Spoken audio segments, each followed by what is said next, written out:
tamam Devim Saraswatim Vyasam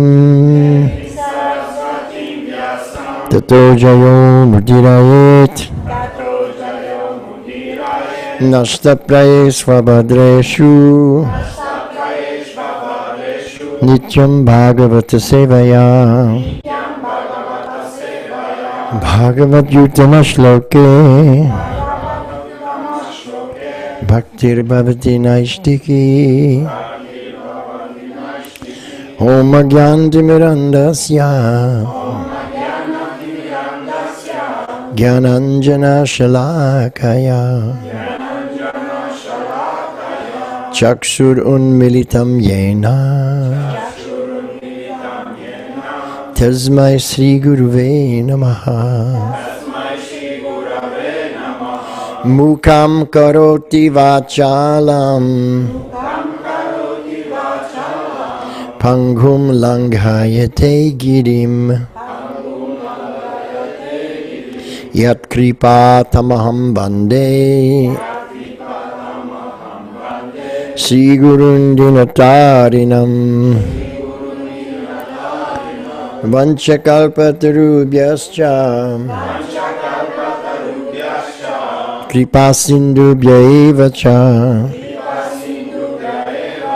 Patitanang Pavanebhyo Vaishnavebhyo Namo Namaha Sri Krishna Chaitanya Prabhu Nityananda Sri Advaita Gadadhara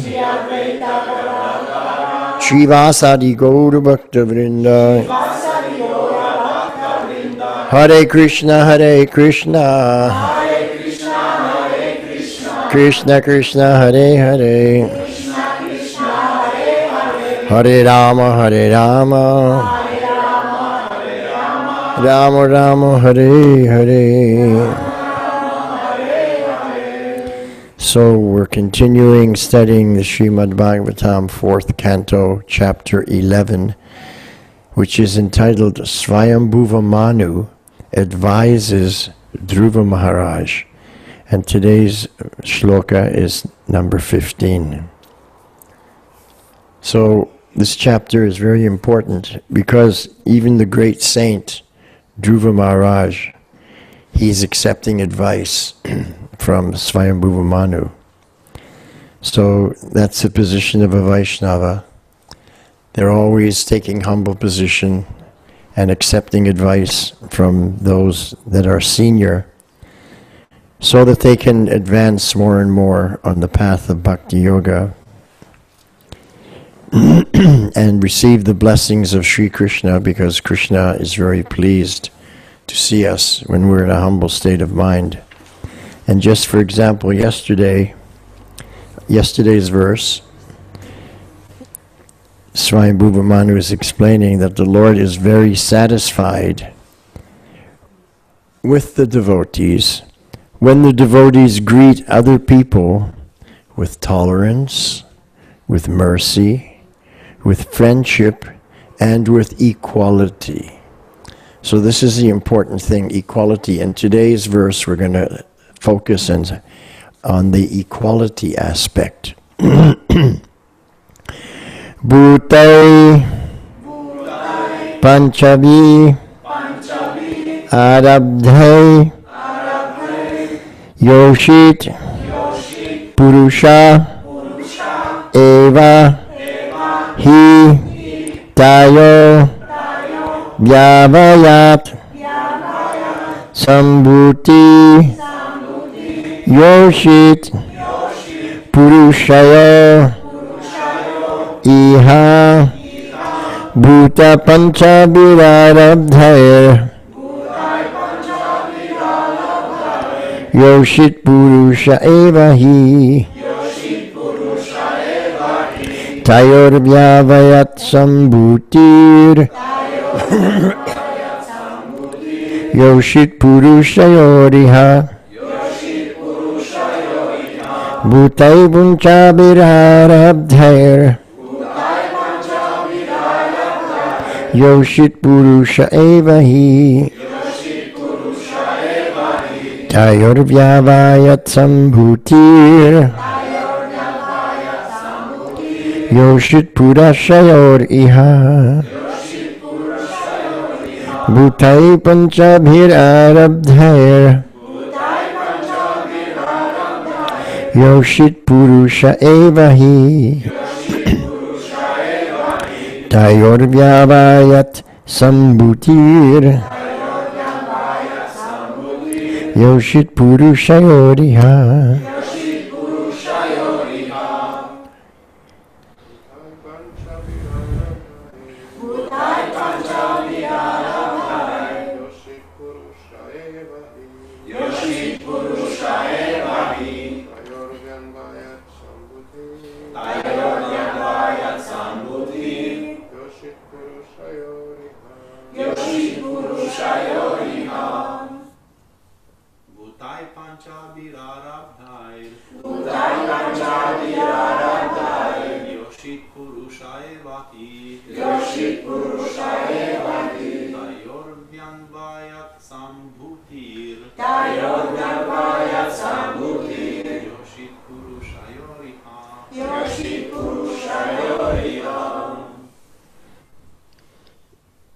Vaishnavis. Bhutai Panchabhir Arabhai Yoshit Purusha Eva Hi Tayorvyam Vayat Sambhuti Yoshit Purusha Yoriha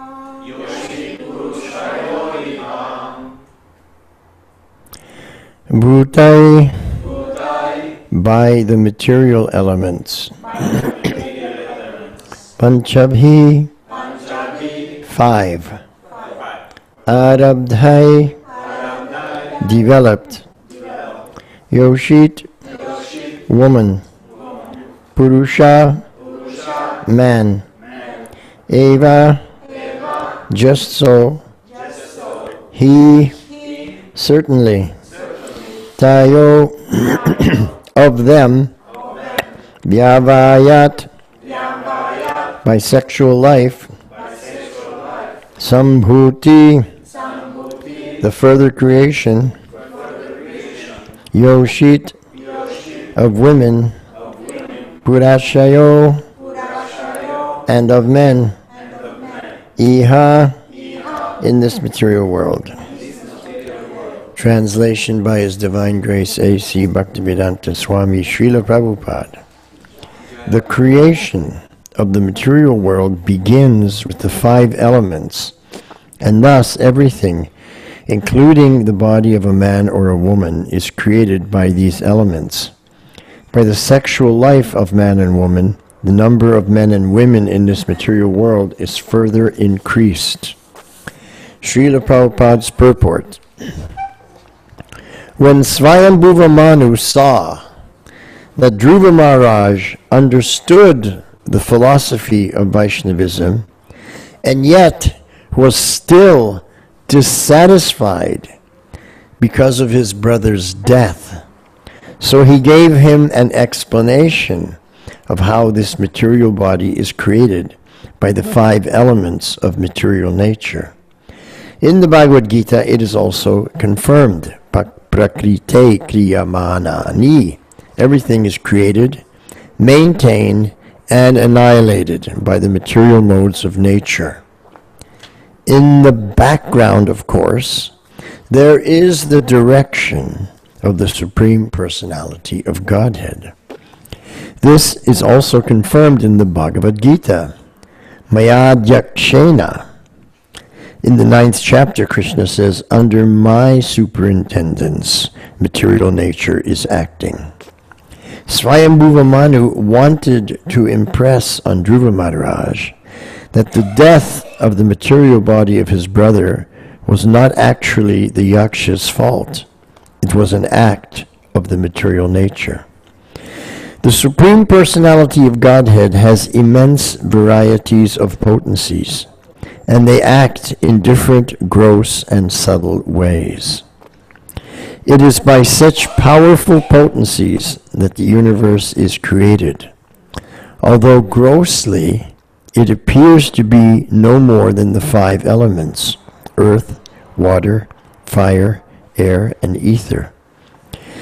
Similarly, the bodies of all species of living entities, whether human beings or demigods, animals or birds, are also created by the same 5 elements. And by sexual union, they expand into more and more living entities.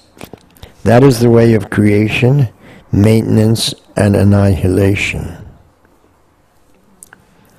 One should not be disturbed by the waves of material nature in this process. Dhruva Maharaj was indirectly advised not to be afflicted by the death of his brother, because our relationship with the body is completely material. The real self, spirit soul, is never annihilated or killed by anyone. So here Swayambhuva Manu is speaking about how everyone is equal. Man, woman, animal, bird, fish, insect, all of them have a beginning, a middle, and an end. And that end is called death. And that's been going on since time immemorial. Can't be changed. So that's something that we have to learn to accept. And another thing that Swayambhuva Manu is explaining is that everything is created by the same material elements. So even though every living entity's body is unique and different, it's still composed of the same basic elements. So he's explaining the equality of everything in the material world. And Swayambhuva Manu, he understood that Dhruva Maharaj was very dissatisfied because of his brother's death. He wanted that his brother and him could have more interrelationship. But it was a fight, and in a fight, in a war, soldiers die, and his brother was one of them. And so when Swayambhuva Manu saw that Dhruva Maharaj was disturbed by this, even though he understood the philosophy of Vaishnavism and the philosophy of the creation of the universe, he had to again explain to him how every material body is created by the 5 elements of material nature. But all this is going on under the direction of Sri Krishna, which is confirmed in Bhagavad Gita. Prakrite kriyamanani. Everything is created, maintained, and annihilated under the direction of the Supreme Personality of Godhead. And he was saying that actually your brother's body is not actually your brother, just like your body is not actually you. So again, you will meet, but not in maybe in different material bodies, but the same spirit souls will again meet. So he's explaining that it was not the fault of the enemy that his brother was killed. It was just an act of the material nature. And an act of the material nature means the karmic reaction that everyone is due to receive due to our previous activities. Due to our previous activities, we're creating our future activities. Just like children, if they go to school and get a good education, then they have a bright future. And if they don't have a bright future. So depending on our present activity, it determines our future results. So that's a basic understanding, but the law of karma goes very, very deep into this. So our every thought, our every word, and our every act creates our future karma.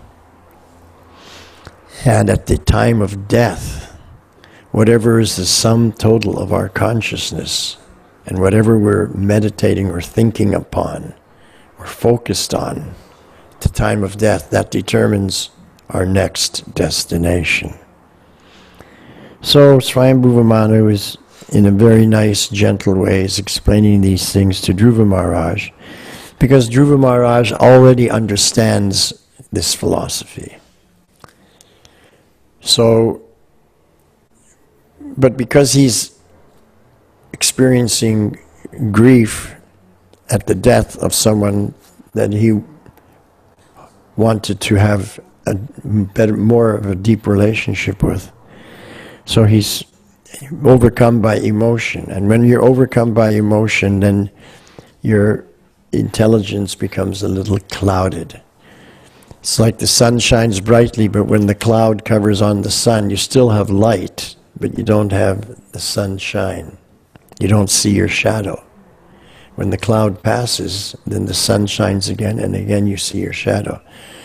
So even though the light is still there, it's a different situation when the cloud comes.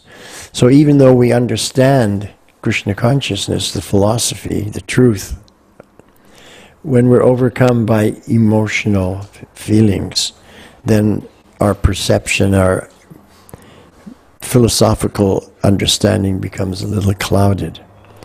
And so at that time, we need someone to console us and to speak gentle words.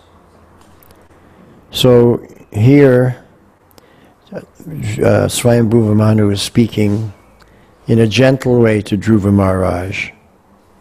And in a gentle way, he's indirectly advising him not to be afflicted by the death of his brother.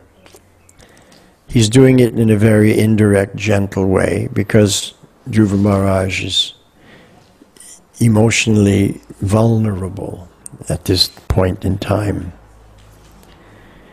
But the main point is that the real person, the real self, which is the spirit soul, is never annihilated or killed by anyone. Of course, you can't say that. You know, if a person passes on, let's say our parent passes on and the child is bereaved, you can't just speak philosophy like that. It sounds very cold and very impersonal. So we have to approach in a very affectionate way. So that's why in the previous verse, Swayambhuva Manu is explaining to Dhruva Maharaj that we have to relate to other people with mercy, compassion. That means compassion. Karuna. Karuna means compassion or mercy. With tolerance. Titiksha. We're tolerant. With friendship. Maitreya. Maitreya. Maitreya is a name which means one who is very friendly to everyone. So Maitri means by friendship. And equality. Samatvena. Equality means that we're perfectly balanced. We see everything in a perfectly balanced way. We're balanced. We see everybody else in a balanced way. We see them always as equal because we are all, and they are all connected to the Supreme Personality of Godhead. And when the Supreme Personality of Godhead sees that the devotees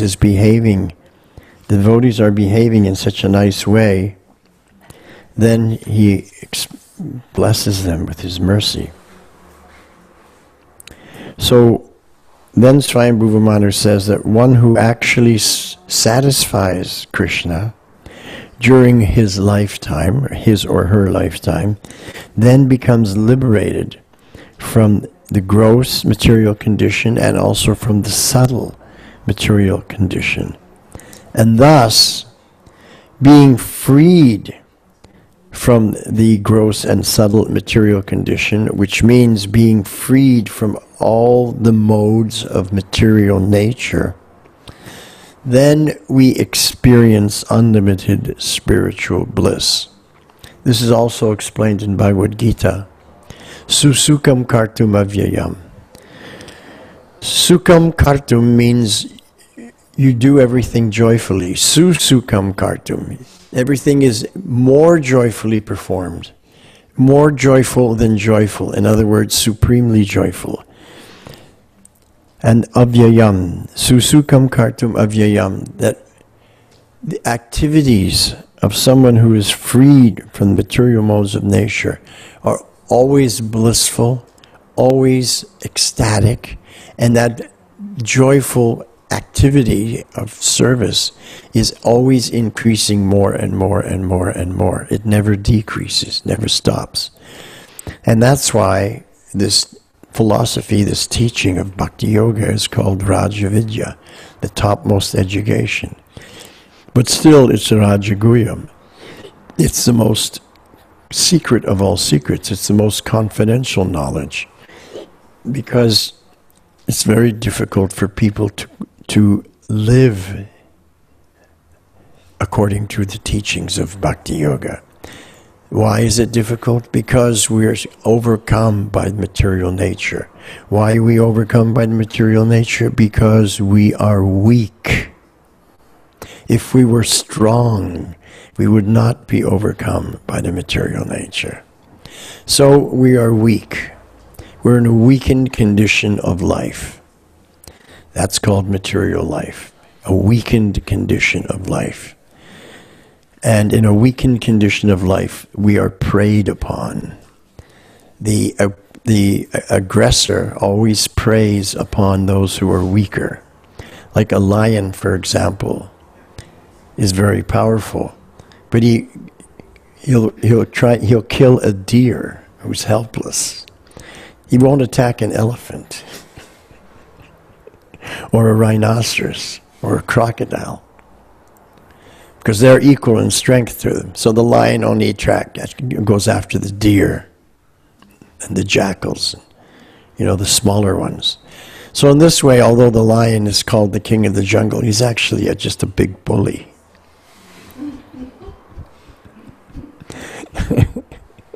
And that's the way it is in the material world. Might is right. Those who are bigger, they exploit those who are smaller. Those who are stronger exploit those who are weaker. But everyone is weak compared to the material energy. And so material energy ultimately exploits everyone. And everyone diminishes in their strength, diminishes in their intelligence, diminishes in their talent, in their prowess, and in their power. And eventually, everybody dies, including all of us. So, but we understand that. But not everybody understands that, because they're afraid to even think about it. I remember in the 90s, I was living in Munich, in Germany. And next door to us was an old man. And I could see that he was getting close to dying, because he could hardly walk. And then he would just sit out in the garden in the sunshine. So one time I remarked to him, "Are you preparing for death?" I was a younger devotee, so I wasn't so sensitive. And he freaked out. "Oh, don't even mention that word." He didn't want to even hear that word. He was terrified of that word. Even though the death rate is 100%. It's always been 100%. It always will remain 100%. It can never be changed. Even though scientists say that, we're working on it. Eventually, we're going to solve the problem of birth, death, old age, and disease. But still, everybody gets old, everybody gets sick, and everybody dies. So science has made zero progress in these three fields of knowledge. But anyway, he was afraid to even think about it. So therefore, obviously, he's not prepared for it. He's terrified to even think that he might die. And why are people terrified? I mean, why should he be terrified? What did he do in his life? I don't know, but he must have done some really awful things that he's thinking that if there is a God, now I'm really going to get it. Now he's hoping that I hope there's no God, you know. I mean, he was an old man living in Germany. Maybe he was part of, you know, who knows what. But so that's the thing. So we have to understand that and not be disturbed by these things because it's natural, it's normal, it's going to happen.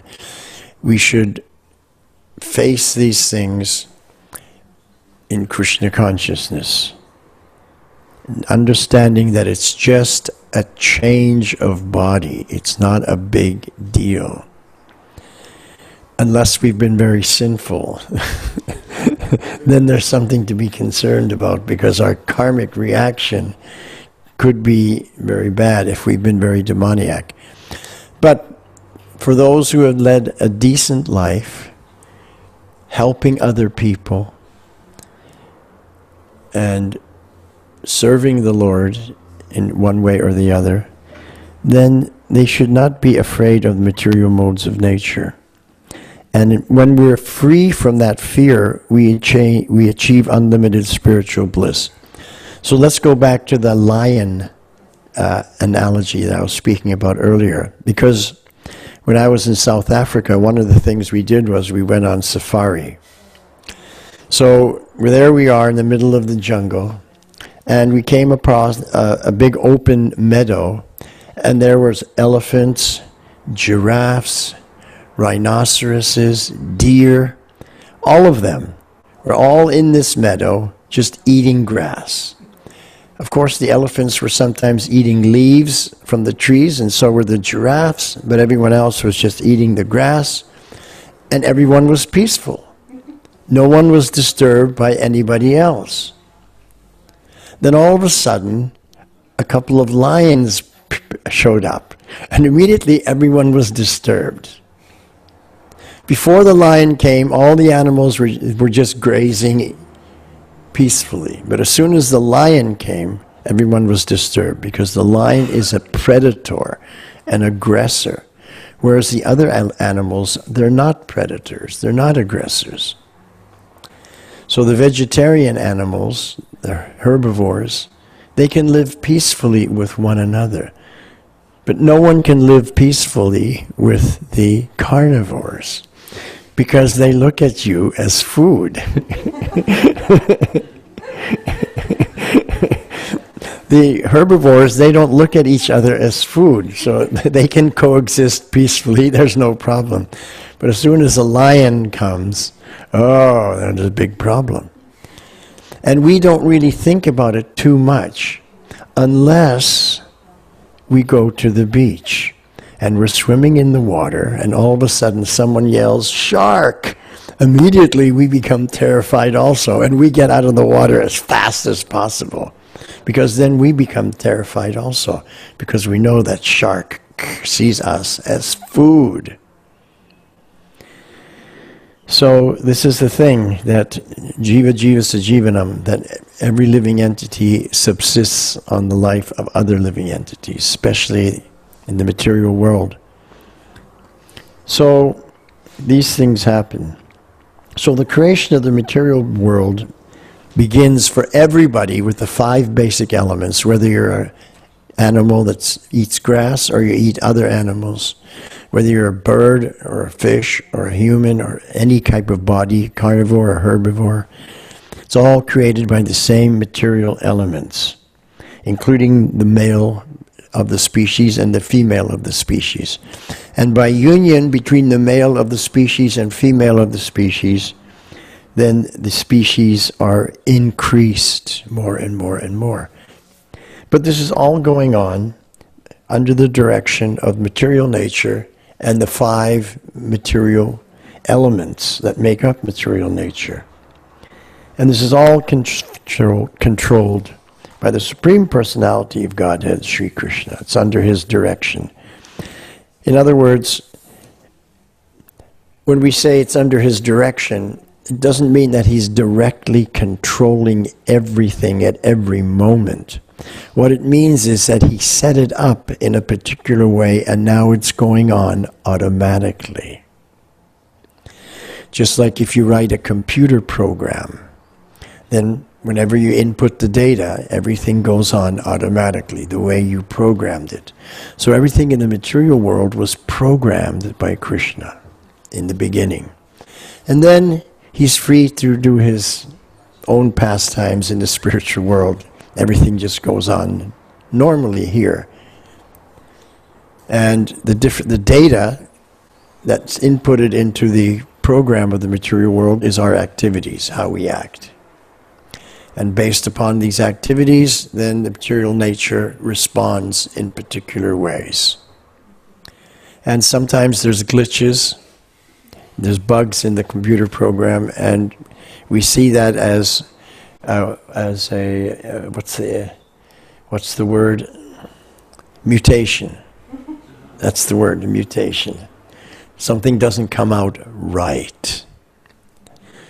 So that happens. So in the material energy, there's always bugs in the program. That's the nature of the material energy. It's imperfect. It works, maybe 99% according to plan, but there's always that 1% because it's imperfect. So Prabhupada says that is the way of creation, maintenance, and annihilation. It's just the way it is.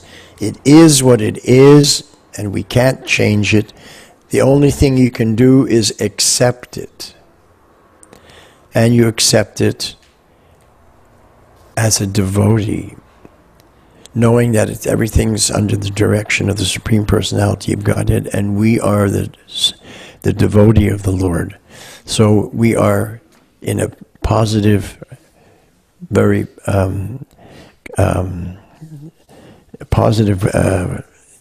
protected situation, because we are not causing harm, we're not causing stress, we're not causing anxiety to any other living entity.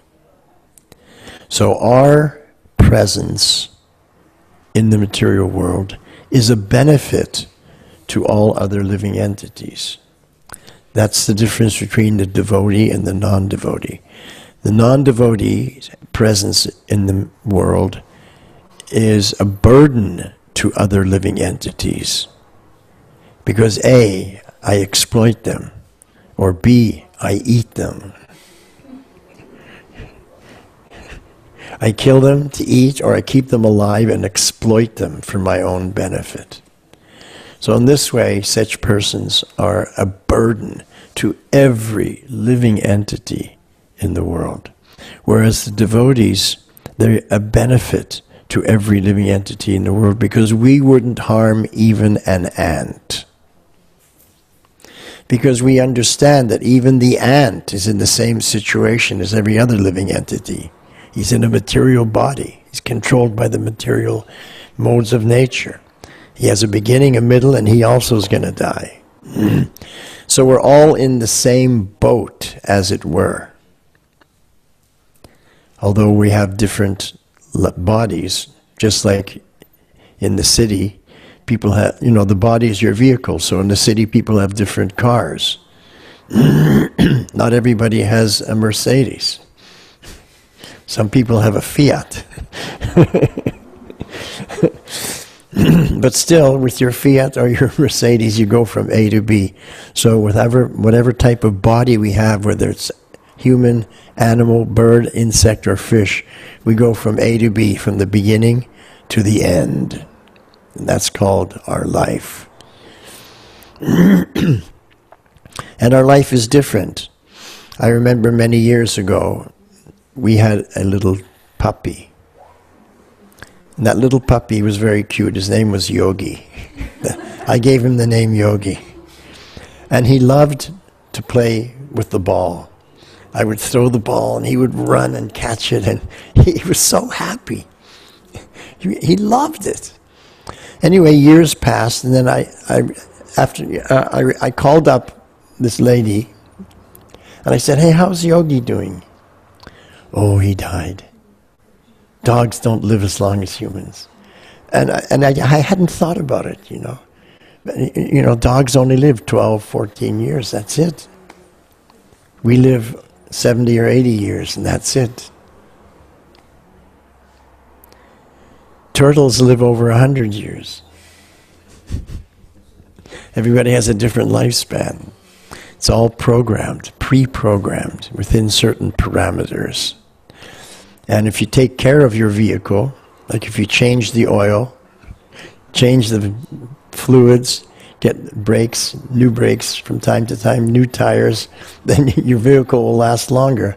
So it's the same with this human body, which is our vehicle. If we take care of it properly, give it the proper fuel, which is prasadam, and don't give it too much stress, give it enough rest, take care of it, keep it clean and everything, service it regularly, then the body can last longer, but it still comes to an end.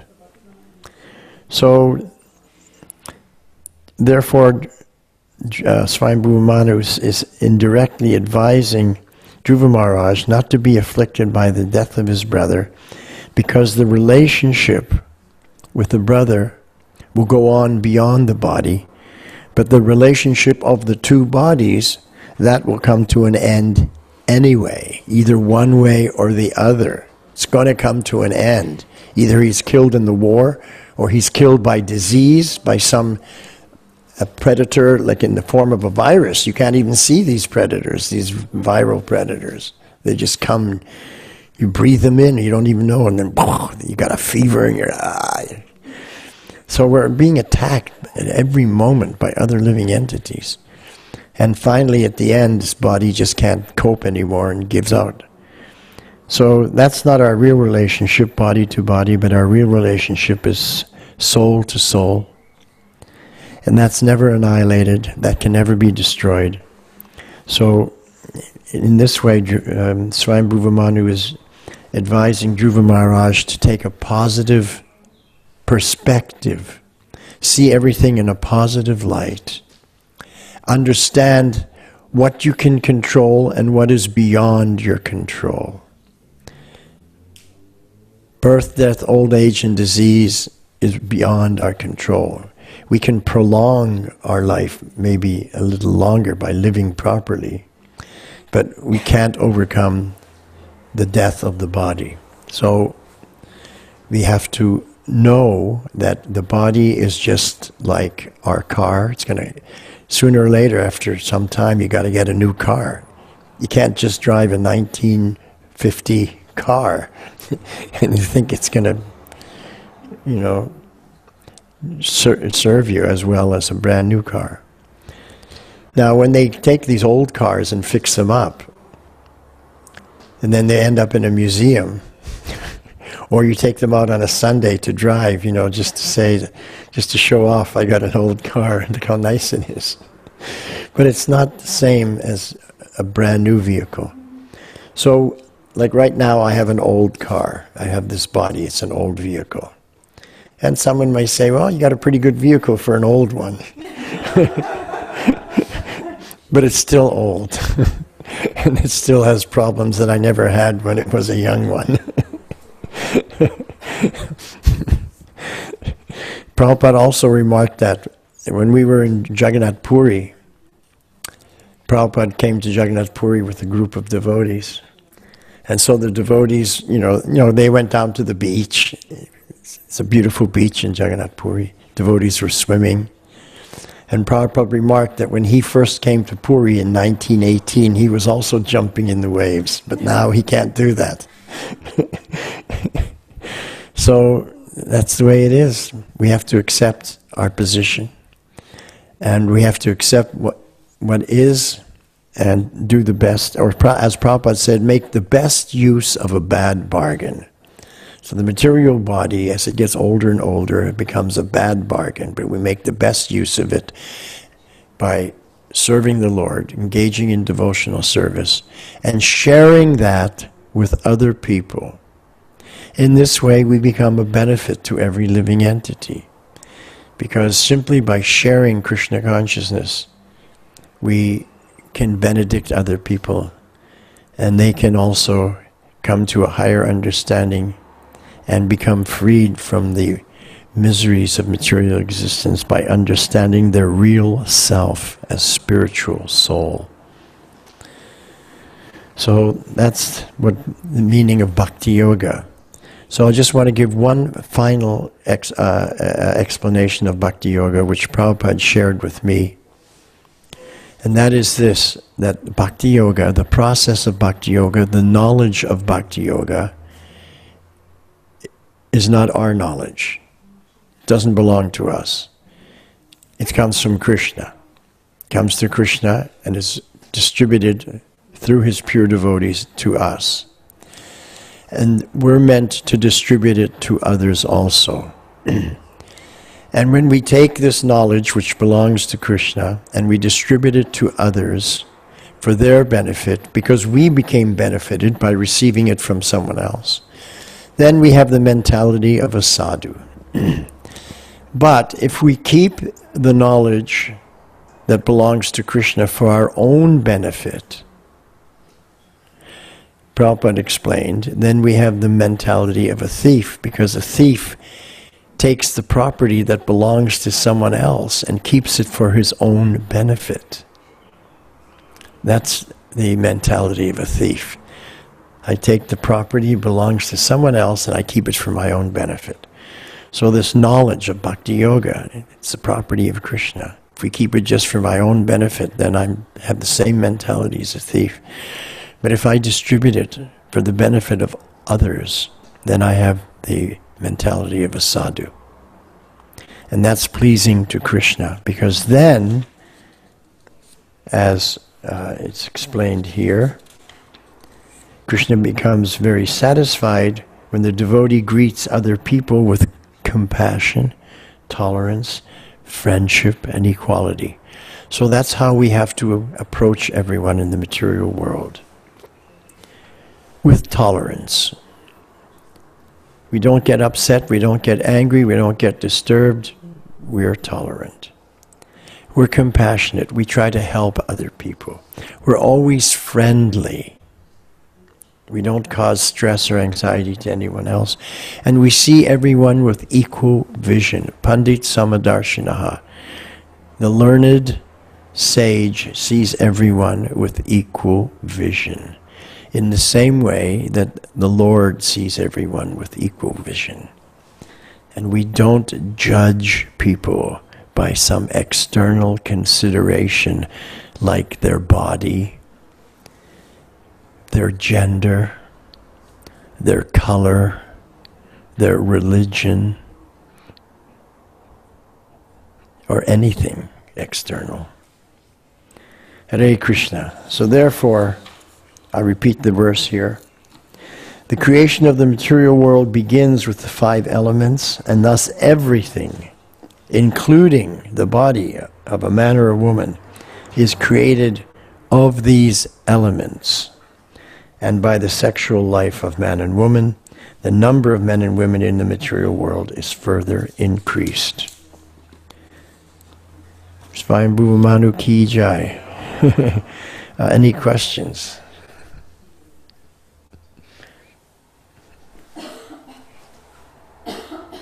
Yes. What is the difference between judging and discriminating?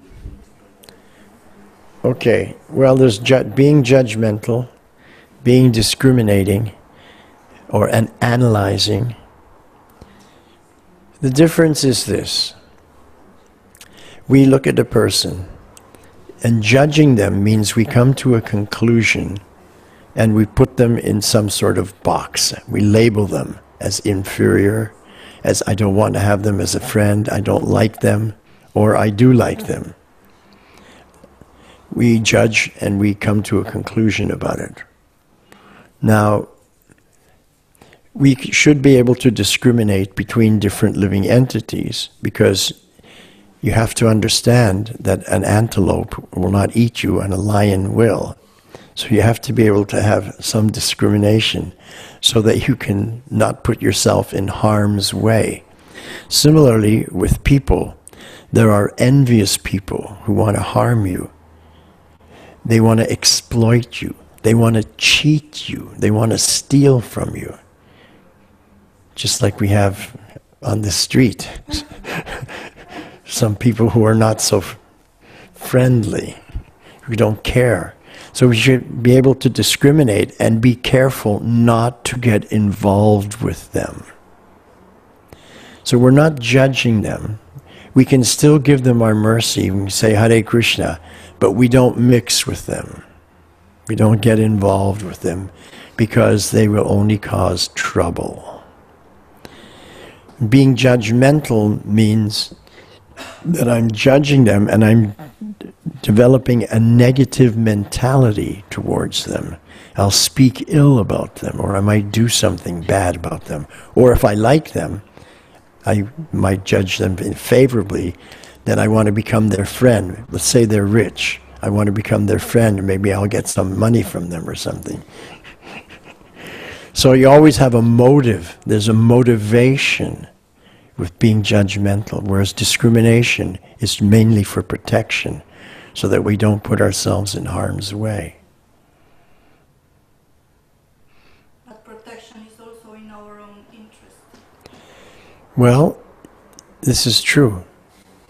We have to protect the devotees. We have to protect the children. We have to protect the women. We have to protect the elderly. We have to protect those who are sick, those who can't protect themselves. We have to protect the brahmanas. We have to protect certain groups of people. And that's why the Vaishnavas are a benefit to every living entity, because they will protect. We protect ourselves because our children need us. So we protect our children and we protect us so that we can continue protecting our children. And this is the whole issue in the Bhagavad Gita. So Arjuna, before the battle, he said to Krishna, let's have a look to see who's on the other side. And when he saw on the other side were people that he cared about, his friends, his relatives, his teachers, he said, oh my God, I don't want to get involved in this, you know.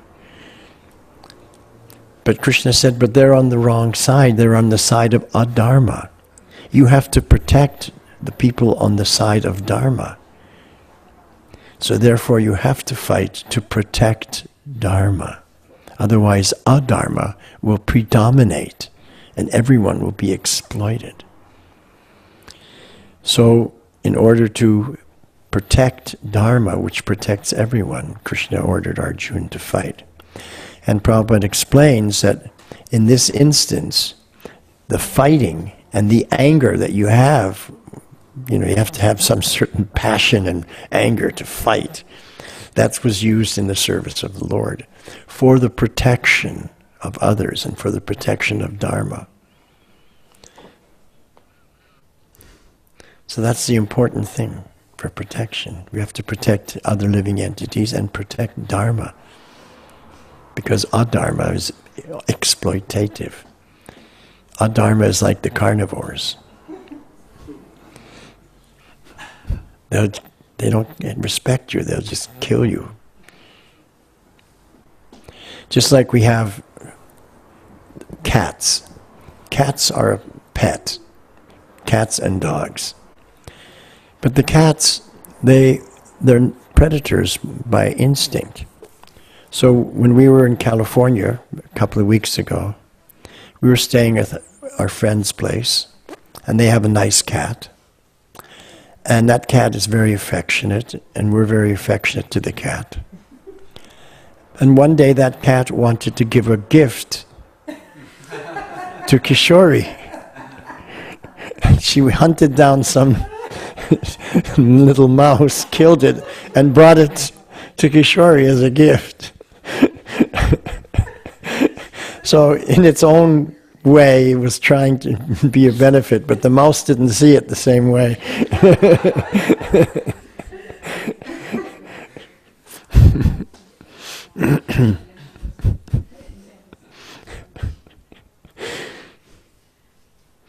So the Vaishnavas, we don't exploit or harm anybody. That's why we're representing the Lord, because the Lord doesn't harm anybody. So that's called the mercy of the Lord. So the mercy of the Vaishnava is representing the mercy of the Lord, trying to work for the benefit of others. And Lord Chaitanya said, Janma sarta kori kora pura upakar. We can perfect our lives. How? By working for the benefit of others. And when we work for the benefit of others, Krishna takes care of our own benefit. And he can take care of our own benefit better than we can take care of our own benefit. So we let Krishna take care of it. It's the time of death, he'll bring us back home, back to Godhead. Because we wouldn't even know how to go back to Godhead on our own. We don't even know where that place is. Nobody has a map.